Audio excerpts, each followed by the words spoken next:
Welcome to this comprehensive guide on bidding for government or NGO contracts in Nigeria. This section provides expert walkthrough based on official regulations including Public Procurement Act, BPP, which is a Bureau of Public Procurement, and regulatory compliance certifications, as well as ICA.NG insights. Whether you are a business owner, a consultant, or an aspiring contractor, you will gain practical step-by-step knowledge to ensure your bids are well structured, compliant, and competitive in public and donor-funded procurement processes. Let's now proceed to the slides for more insightful discussion. Okay, we will start the slides by taking a look at the legal framework and regulators, that's the regulators with regards to public procurement in Nigeria. Okay, the Public Procurement Act of 2007 is the legal backbone governing how contracts are awarded by Nigeria's federal government and its MDAs, ministries, departments, and agencies. The Bureau of Public Procurement, which is known as BPP, enforces the Act's provisions to ensure procurement is transparent, competitive, and value-driven.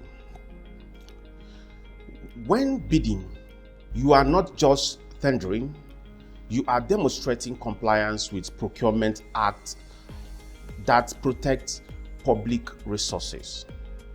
So, understanding this framework is your first step towards being a credible and effective bidder.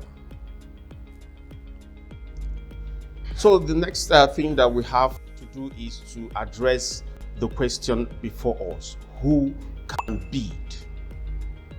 Who can bid for federal government contracts in Nigeria?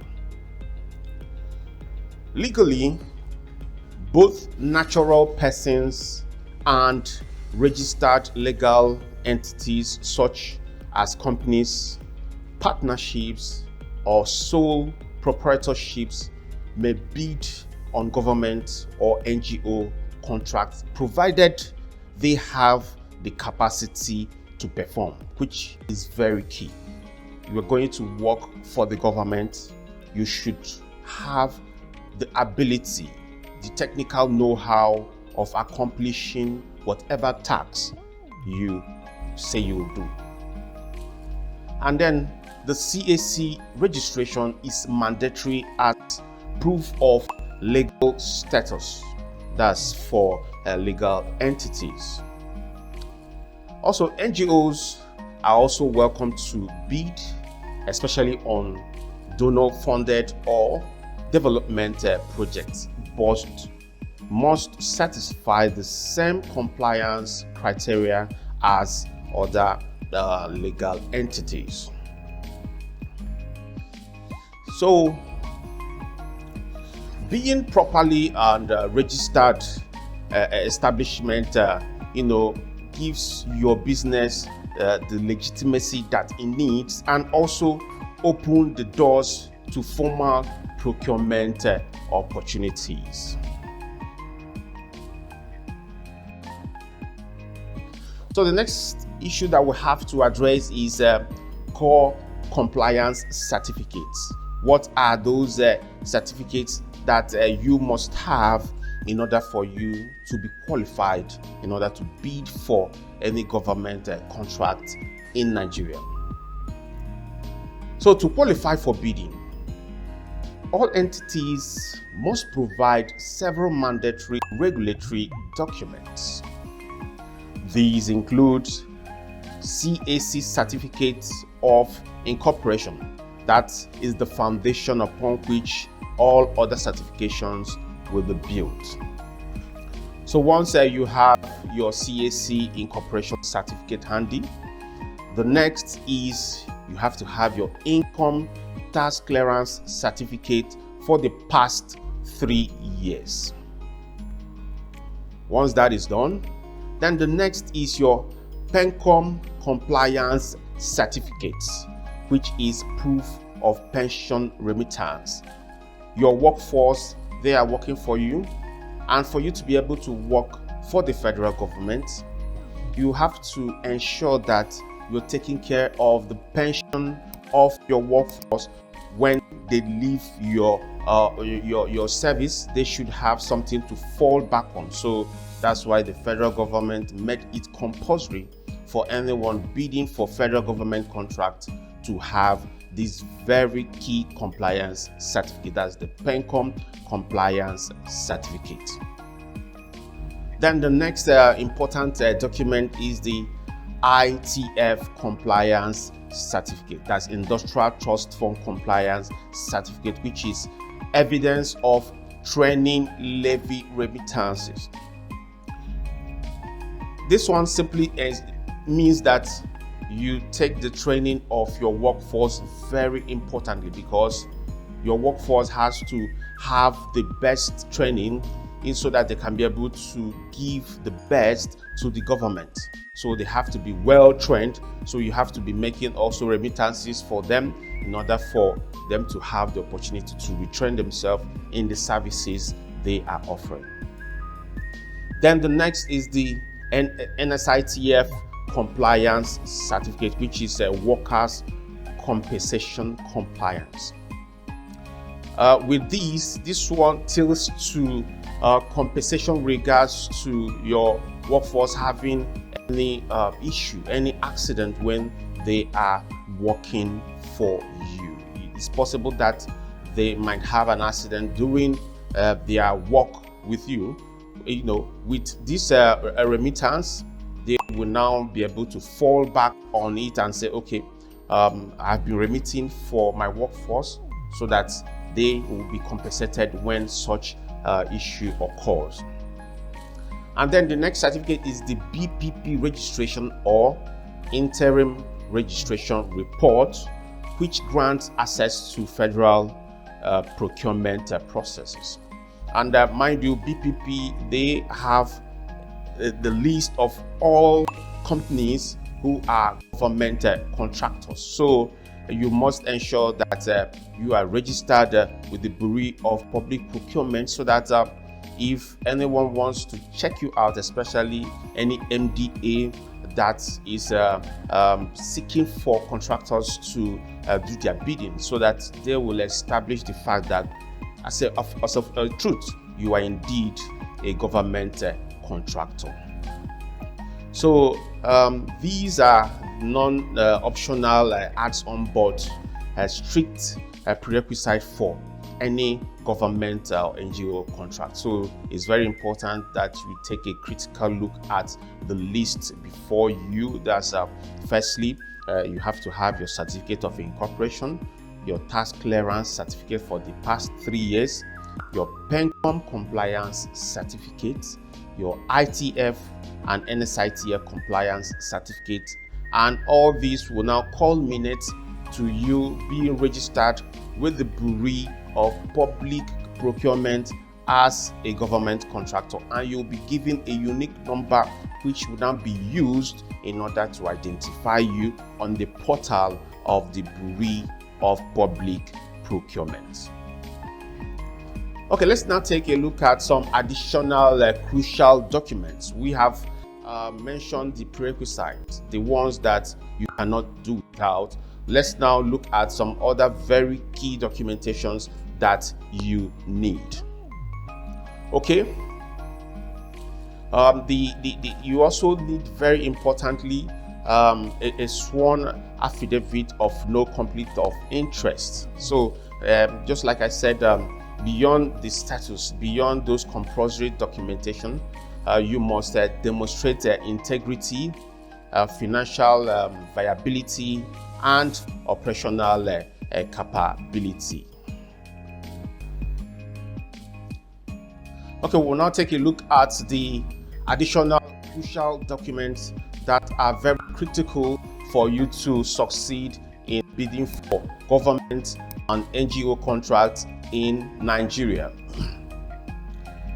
Beyond statuses, you must demonstrate integrity, financial viability, and operational capability. And first and foremost, there has to be a sworn affidavit that discloses that no officer of the bidding committee has financial ties with your firm. Then the next is you have to provide audited financial statement or bank reference to show liquidity, to show that you have the financial capacity and capability in order to execute the government contract. Then after that, you display your technical strength, and also you have to show equipment, your staff, and infrastructure that is at your disposal. Then you highlight prior project experience and reference letters to prove capability, because once it's established that you have done similar jobs before, then it is very easy for anyone to trust and that you can be able to deliver on the present job. So these documents establish your competence, trustworthiness, and readiness to deliver on the contract. Then we'll now move over to registration with BPP. What does it take? Registration with the Bureau of Public Procurement is mandatory. You have to use their portal to upload your CAC, your tax clearance certificate, your PENCOM, ITF and NSITF certificates, and business details. That's for you to be able to be registered with the Bureau of Public Procurement as a government contractor. All these documents that I have mentioned earlier must be present. You must have them, and once validated, you receive an interim registration report, IRR, and eventually a full BPP registration certificate. And this is your official gateway to federal procurement opportunities. Without it, your bid is automatically disqualified, making BPP registration a strategic prerequisite. You cannot do without it. Once you have decided to become a federal government contractor or supplier, the first thing that you have to do is to be registered with the Bureau of Public Procurement in order to solidify your status. Okay, let's now take a look at the bid preparation process. So you have to begin by monitoring tender notices through MDAs if donor funded via their portal or the BPP portal. You can choose any other means for you to be able to be monitoring tender notices, so that you can be able to know exactly which MDA is issuing any request for a proposal, or any donor-funded organization that is requesting for bids for contractors or business people. Then the next thing you have to do is to evaluate your eligibility and ensure all compliance certificates are valid. They must be up to date. You must validate them every year. So if you use an invalid compliance certificate, then your bid will be thrown out. Then it's very important you draft a professional technical proposal that aligns with the MDA's scope, and then prepare a concise financial proposal with clear cost breakdowns. It is very important so that your cost will also align with the costing of the MDA, so that it will not be too high or too low. And it's very important. You have to now take these points very seriously. Bids must be submitted in separate sealed envelopes, labeled technical and financial. Just like I mentioned earlier, you have to draft a professional technical bid and also the financials. So once that is done, you have to separate them in different envelopes and indicate on that envelope technical and financial. It's very important. Then after you have done that, then you enclose in a larger outer envelope marked with project title, registration number, that's the RC number, and your company name presented formally and professionally. You cannot overemphasize on that.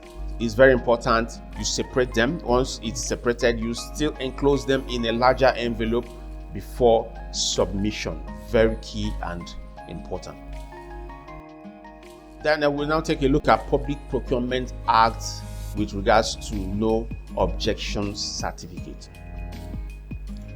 Under the Public Procurement Act, MDAs must secure a certificate of no objection from BPP before awarding contracts. It's a prerequisite, is a thing of the law that MDAs must adhere to. So this confirms compliance with threshold procedures and regulations as prescribed by the Act. So you have to ensure that your procurement process or bid response has this certificate, as contracts awarded without it may be deemed invalid. So it's a fundamental quality control step that underscores governance integrity in public procurement. Okay, we'll now take a look at the best practice for winning bids. To elevate your success rate in the bidding process, you have to maintain up-to-date compliance certificates and digital records. I've said it before, I'm still repeating it again. All those compliance certificates that I have mentioned earlier, they have to be up to date. Then you now tailor your proposals to the bidding scope, ensuring that they are realistic and technically sound. And also you have to use structured format that aligns with bid evaluation criteria and avoid jargon, avoid unnecessary wordings. Go straight to the point, make your point, submit your bid, and then wait for it to be evaluated. You can also consider ICA.NG resources for deep dive compliance checklists, proposal tips, and professional consulting to guide your bid preparation. A strong compliance foundation paired with coherent criteria-based submission improves both credibility and contract success. So you have to make sure that everything is coherent and criteria-based, so that it will align exactly with what the MDA is requesting for. You can now take a look at the advantage of compliance. Why is it necessary for you to stay compliant?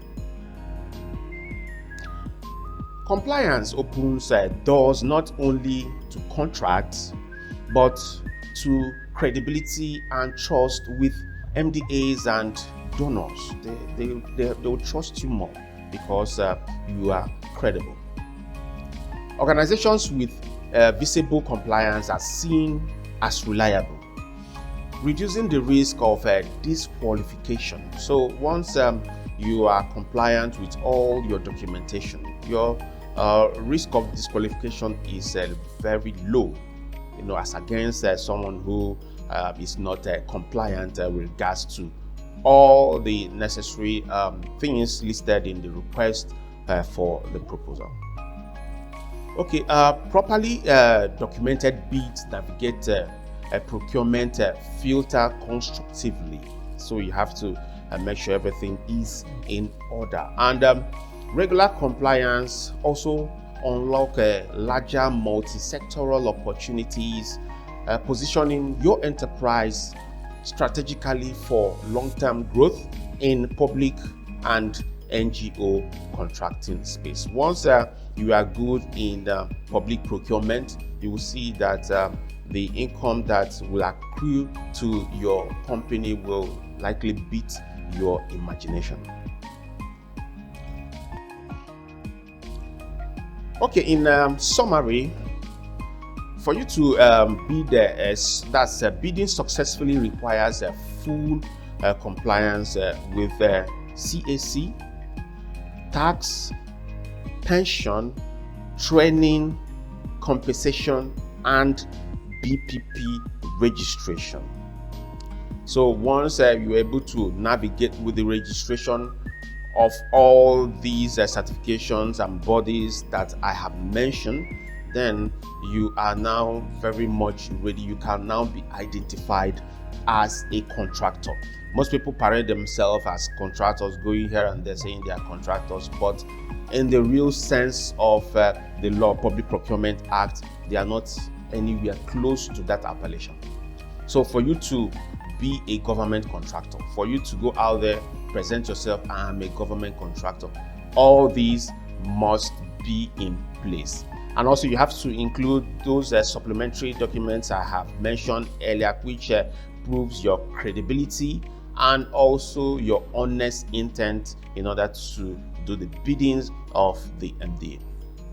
And always follow procurement submission rules. Is very important. Look at what the MDA is saying. This is how we want the submission process to follow.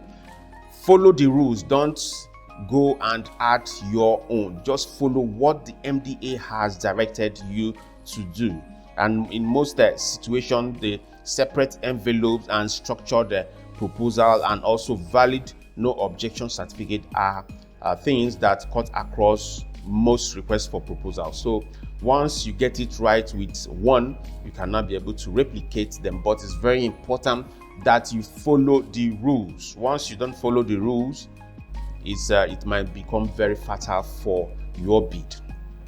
And for enhanced readiness, you can use ICA.ng for up-to-date guidance, templates, and expert advice. Compliance is not just regulation, it is your competitive edge in the bidding process. Okay, thank you for your attention today. Whether you need personalized guidance for documentation or clarity on bid procedures, you can drop your questions in the YouTube comment. You can also reach me privately via WhatsApp on ICA's official line displayed on your screen. I commit to replying within 24 hours, so be rest assured that your inquiry will be attended to. And do not forget to subscribe to more training on regulatory compliance, contract bidding, and business capacity building. And for more personalized consultations, further guidance, and additional resources on how to bid for government and NGO contracts in Nigeria, you can visit our website to access our detailed guides, case studies, and expert insights designed to keep you informed of the latest regulatory updates and best practices. We also invite you to partner with us to leverage our deep industry knowledge and take the next step to successfully bid for government or NGO contracts in Nigeria. Thank you for watching. Don't forget to download this presentation for your future reference and also subscribe to our YouTube channel for more valuable content such as this one. Thank you.